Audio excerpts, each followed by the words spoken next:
Welcome you all to Team 2. Today is the 8th meetup of Team 2. What is Team 2? We all know communication and leadership are the key skills for job in the corporate world.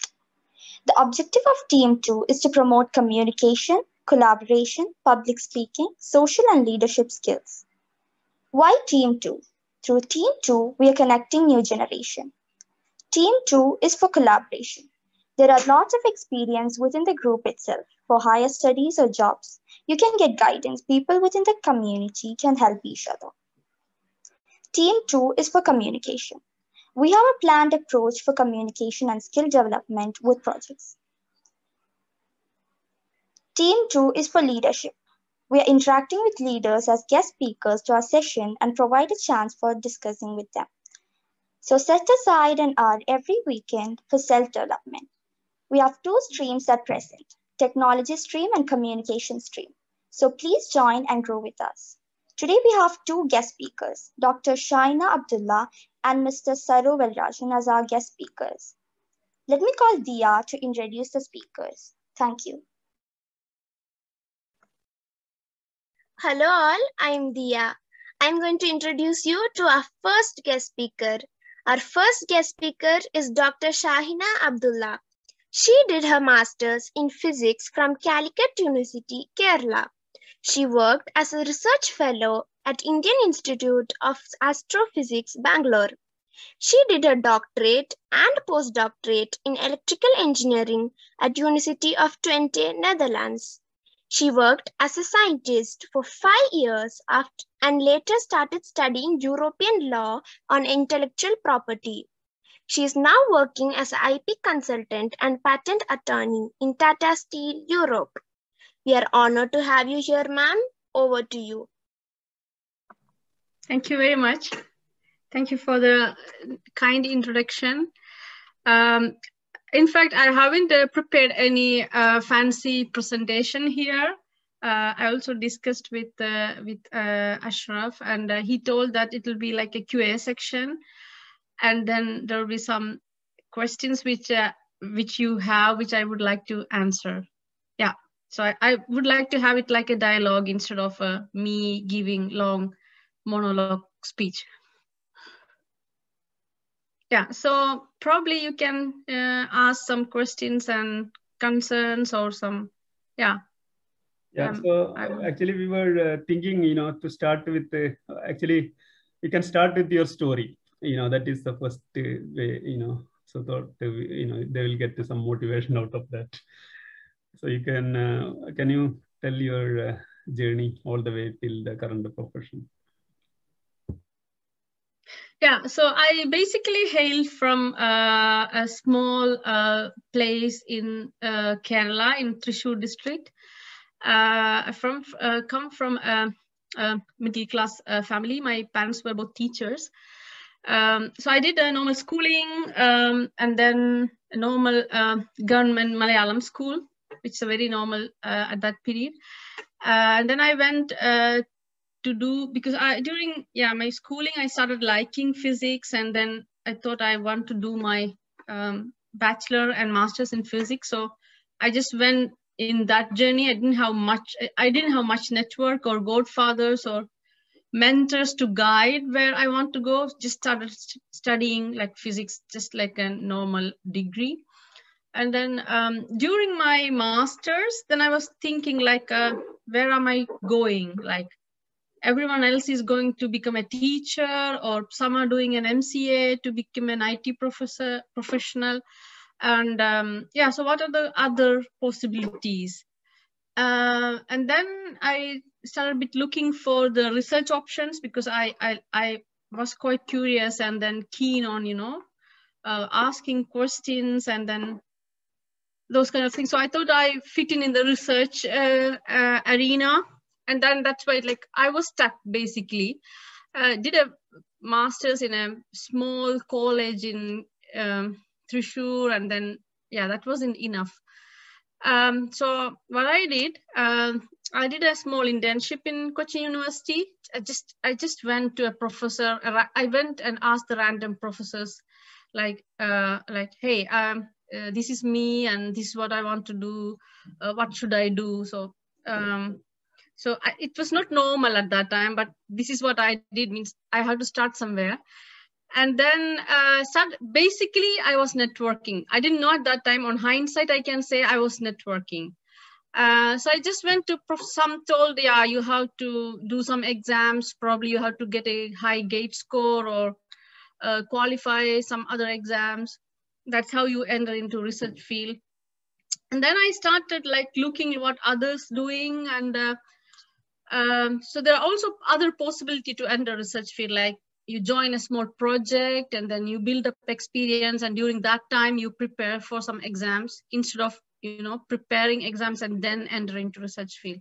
So luckily one of the professor was interested, and then he told, okay, you can just start doing something, but we are not offering a position, but you can just shadow the group. Basically, shadow some of the researchers and then learn what they're doing. So I just went there, and then I was like sitting and watching how it's going on. Like there are like 5-10 research scholars, and then I was every day going and looking what they're doing. And so I just came to know how this is going on, but I didn't have a good, like a formal position there. I was just visiting there. And then in the 3 months, and then I kind of got a good network. Like I was like talking to many people, reaching out to them, and then looking and talking what are the possibilities in India or abroad, like how I can start a research career. And at that time, I came across this competitive exams happening. Mainly I wanted to apply abroad at that time, but then I understood that I have to first make a concrete experience in my CV, because just with a normal degree, my CV won't be picked up. It will be just lot. So I want to make a first step in making a research good experience. So that's how I started writing the competitive exams. And one of them was this ISRO, the Indian Space Research Organization was at that time calling for junior research fellows for 2 to 3 year fellowship programs, where you can work one of the premier research institutions in India. Like they chose something like 9 to 10 institutions, and you can choose one. And they were at that time working on the AstroSat project, which is already launched now, the AstroSat satellite. But this is somewhere in 2004 I'm talking. So they were they were making the payloads and the components and tests, and they wanted researchers for that. So I applied for that, and I got into one of the program, was selected as one of the 10 or 11 junior research fellows selected by them that year. That's how I ended up in Indian Institute of Astrophysics. It was a JRF position by ISRO, but then I was asked to locate in the Indian Institute of Astrophysics, which did a part of the project, which was making an ultraviolet image telescope and testing for that. I did that. It was quite a good experience. I improved my language, English there. I worked there 2.5 years. I came to know how the research field works and made a good network, and improved my language and my other skills like presentation skills and everything. And around the second year, I started a bit orienting to apply for a proper PhD program outside India. Okay, why outside India? Because I wanted to get a bit of different cultural experience also. Of course, quite young age, and then it's a time to explore the world and also different experience. That's one thing. And I kind of know how it works in India now. And it also took a bit more longer time to do a PhD in India, like 6-7 years. But on the other hand, in Europe, it was like 4 years, which was a bit shorter time. Yeah, so that was one of the thing. And then I looked into different, optics was my field. So I was a bit looking into niche fields in optics. That's how I ended up in Netherlands in the MEMS field, micro electromechanical systems field. And this group was quite good at that time for that field. So I was selected for that program. The interview went quite well. They just called for a week for an interview. I came, and then I attended, and then they offered me a position. So yeah, that's how I came in Netherlands, did my PhD within the 4 years they provided. After that, I did a short postdoc program also within the same university, but in a different project. And then at that time, I was like, okay, because academia I've been quite long time in academia. It's also to find a bit experience in how the industry works, because in academia, we really work on initial level of the fundamental research, not really on the product level. And I wanted to work more on a product and that kind of level. And that's how I looked to move out academia, and that came to TNO, which is a bit like a DRDO in India. It's a research organization, but they do really contract projects for industry like Philips or Shell or ASML or those kind of companies. We do the contract projects. So I was in TNO for 5 years as a scientist in optics and also fluid dynamics, quite technical role. I also did some kind of a business developing, because I'm basically a people person. I like to talk and explain things rather than doing in a room and doing experiments in lab. So I like the reach out of my work. So did some business developing and I liked that. And around 5 years, I was getting a bit bored, and and what's next and what else? I was a bit looking around, and then quite coincidentally, I came across the intellectual property right field, and I was a bit resonating with my personal skills. And where for the patent attorney, you need to like law, bit administrative things, and linguistic skills and arguing and negotiation skills. So that's a bit where my skills are also. So I joined that in a private law firm. It's a quite long training program. It's a bit like doing CA in India. You join a firm and then you train under a mentor, and then they mentor you, do all the training work for 3-4 years, pass some really quite tough European exam, very tough exam, and the pass rate is like really less than 20%. So you have to write that after 4 years. So I did the rigorous training program, just gave my exams this year.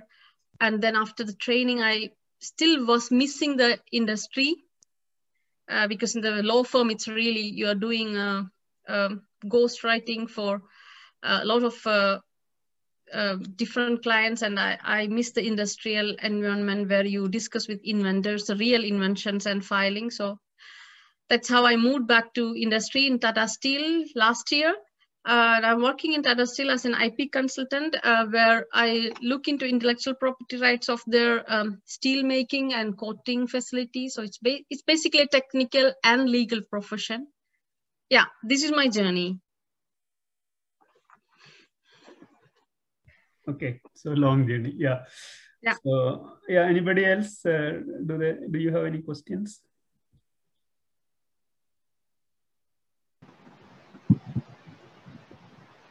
Ashraf, can I ask one comment or some small clarification? Yeah, sure. Okay. Okay, thank you, Shahina. It is a wonderful journey and it was nice listening to you. I'm myself, Hassan, a friend of Ashraf. So I would like to ask you, since you have explored the opportunities from physics, electrical engineering, industry and intellectual property and all these fields, what is your advice you would like to give a person who is based in India to pursue a research career, whether he should go for a basic science and go for a PhD, or an engineering degree and go for a PhD, considering the job opportunities available in India? What is your take on it? Thank you for the question. Yeah, so I think it depends really what the person wants. But if you are in India, there are different paths you can do enter into research programs. So one will be to write this, take a basic bachelor and master, either it is a normal science degree or a technical degree like in BTech, and then to get a good gate score, or if it's in a science program, then you do write the UGC program. That's a normal conventional path. You can also do what I did, like after master. You need a master's if you are considering to enter the PhD program. You need a master's. So what you have to do is also to enter into like a project assistant or research roles, which in institutes call for. You can apply for that and enter, and then once you're there, then you can convert that project. Many projects can be converted into a PhD program if there is an option, or from once you enter into a research field, you get a quite a lot of network, and then from there you can find out what you want. So UGC is a really qualifying UGC is one option. Getting a high gate score is an option, like to do a PhD in IIT, for example, or you have to qualify the other qualifying exam. I understand that. Thank you. I understand the modalities to be done in India to enter into a research. Suppose somebody was determined to do research, and now he is actually wondering whether he should take the basic science or BTech degree before proceeding to do the research. The same field, like you told, you can do a PhD, but even by doing a BTech in electrical engineering, or probably a master's in physics. Both. Yeah. In both way, you could join the same field of research. Yeah. So, what will be your advice if you want to give something? Yeah. Again, it depends on what. But I think considering the high competitive environment in India, I would say I think BTech is a very good starting point, because there are a lot of colleges, but it also depends on where you do it. Because if you do in a very good institute, like a premier institute in India, BTech still has quite a lot of value. And what I notice, the BSc programs in India are 3-year programs, whereas the BTech is a 4-year program. And then if afterwards, if you want to apply for masters abroad, for example, they always look for a 4-year bachelor. So if your direction to do a masters or a PhD, masters outside India after doing a BTech in India, bachelor in India, I would advise to do a 4-year program, which is a BTech program. And sometimes, very rarely, some of the bachelor program, science programs are 4-year, but most of them are still, UGC has still a 3-year bachelor program, I think. So the BTech is people say you see everywhere anyone is a BTech person now, but still I think it really opens a door. I think it depends on where you do it. So it's still I would still I still think that there are good prospects doing a BTech. Okay, thank you. Yeah.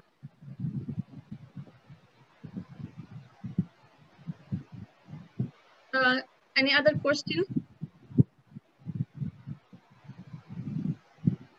I think if Ashraf permits, I can ask one more. Yeah, you can. Yeah. Why not? Yeah, Shahina, again, you did in different. You did your education in different fields, like electrical. Then finally, now you have also done the IP, right? Legal. So, whether in your current experiences and the qualification or whatever knowledge you acquired, that is being used even in the current job. Definitely. For this, for the role in Tata Steel, for example, they were asking for a PhD in physics or engineering, industrial experience,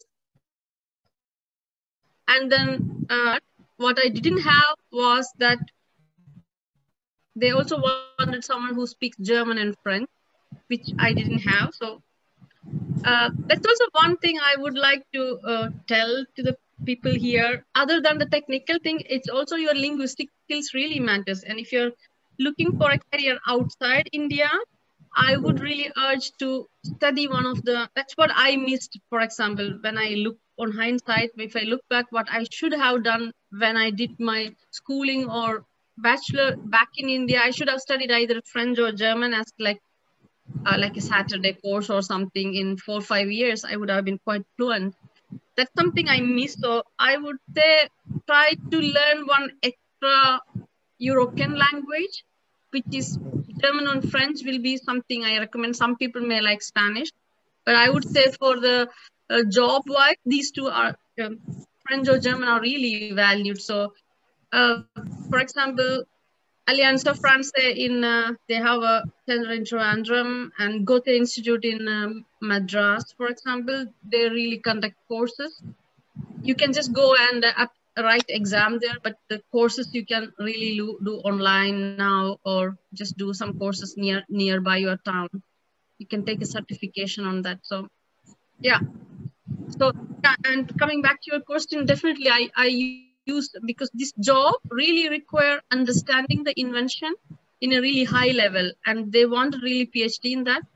So that really helped my industry, like because this IP lawyer also has to be quite good in understanding what the business is heading to and how this IP can be used to monetize the business, the invention to monetize for the business. So in that way, my industrial experience really counted, and definitely my legal training. Yeah. Okay, thank you. Nice. Yeah, and one question. Any other question? Yeah, sorry. See, you did some research work in India as well as in Netherlands, right? So during these 3 years, how did you feel the difference? The work what you do in India versus the work you do in Netherlands in terms of research. How do you compare? Like the how does it more connected to the industry or whatever the work you are doing, right? The outcome, how it is more. Yeah. I mean, like, how do you compare these two places? Yeah. Oh, that's a good question. Yeah. So in India, what I did was really a bit more academic, but still it was a product because it was to be launched. So it was a real product to be made for ISRO. In India, what I felt okay, maybe I would say in the other way around. In Netherlands, the research work is more application. So it's, for example, Shell is funding or ASML is funding, Philips is funding. So it's really not a very fundamental type of work. And there is most of the PhD projects are really, they have a long-term problem in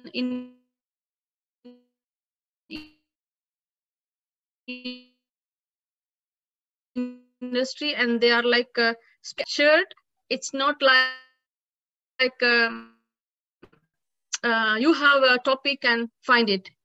It's not like that. They have really like it's like a really project. You have like every milestones, and every 3 months what it should be, and every 6 months what it should be. So it's really fixed, and so it is easier to finish it in 4-year time.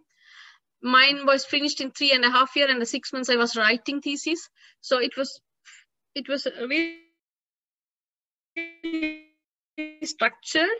In that way, the network you build, that's also different. And in my field, because I did it in nanotechnology and micromachining, and that time, 2006, I'm talking, that kind of a lab, it was not in India. Now they made it in IIT, and IIT Bombay and IISc have really good micromachining labs. But at that time, when I was looking to do PhD in this field, that kind of a lab where you can do micromachining, we're talking about chips where you make structures in micrometer. It was not there. So that was a difference I see, but I think it's not comparable. But if you take in some other field, for example, in astrophysics, in India, it's also quite advanced. So it depends on the field, because I did in a quite high-tech field. That facility was only available here at that time. Yeah. Okay, good. Thank you. In which year you do the PhD? I didn't hear the question. Can you repeat again? No, which was the year you came out of completion of PhD? Yeah. Oh, 10 years now. 2011, so 10 years back.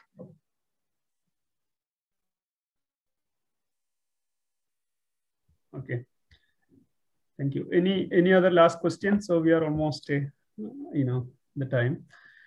Anybody else? Any last questions, please? And if you want more questions, I think, probably you can reach Hello, out. ma'am.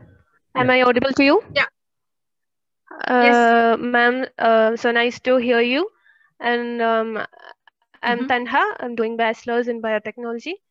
And ma'am, being a bachelor student, we are finishing our bachelor's being sitting in home and just listening to this online classes and such things, and we are not getting an opportunity to do our practicals or internships or projects or such things. So and we are not getting a proper exposure as a biotechnology student. So what is your advice for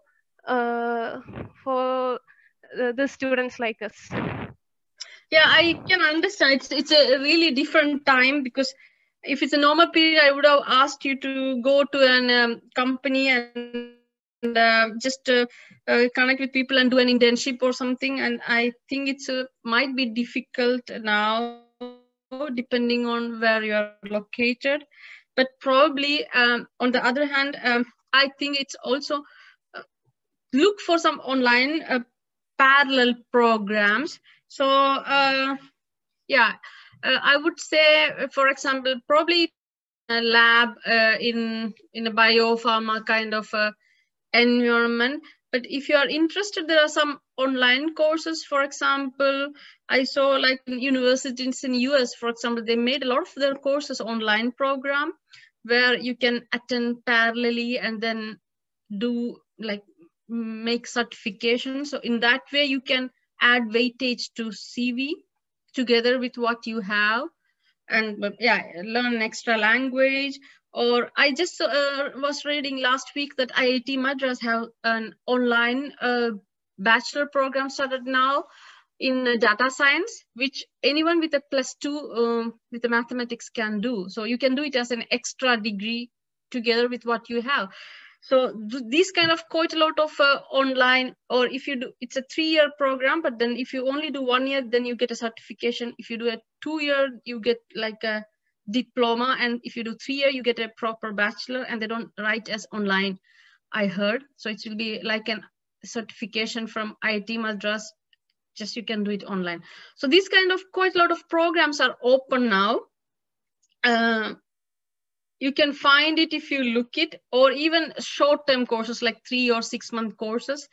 And probably in your field, biotechnology, probably there are still some possibility to do an internships online, probably like some modeling or data analysis kind of work instead of going to a lab and doing work. So probably I would maybe you won't get a scholarship or something, paid internship or something, but still I would urge to look for such opportunities and do. Okay, good, thank you. So I think we have one more speaker. So what I think, Shahina, if they wanted to reach out to you, probably I will give your contact or email ID or whatever, right? So anybody. Yeah, sure, no problem. Thank you for your time. And, actually our next session, we are supposed to start in 9:30. So I request, I will end the meeting now and rejoin the same link, because, this Zoom, that I'm using. So it has a 40 minutes cut off. So I request all of you to just, I'll end the meeting and just rejoin the same link again. Thank you very much for hearing and giving me this opportunity to connect with you, and I hope you picked up something. Thank you. Thank you. Thank you. Thank you very much. Yeah, you can rejoin the same link again. Okay. if you are, you have another speaker, right?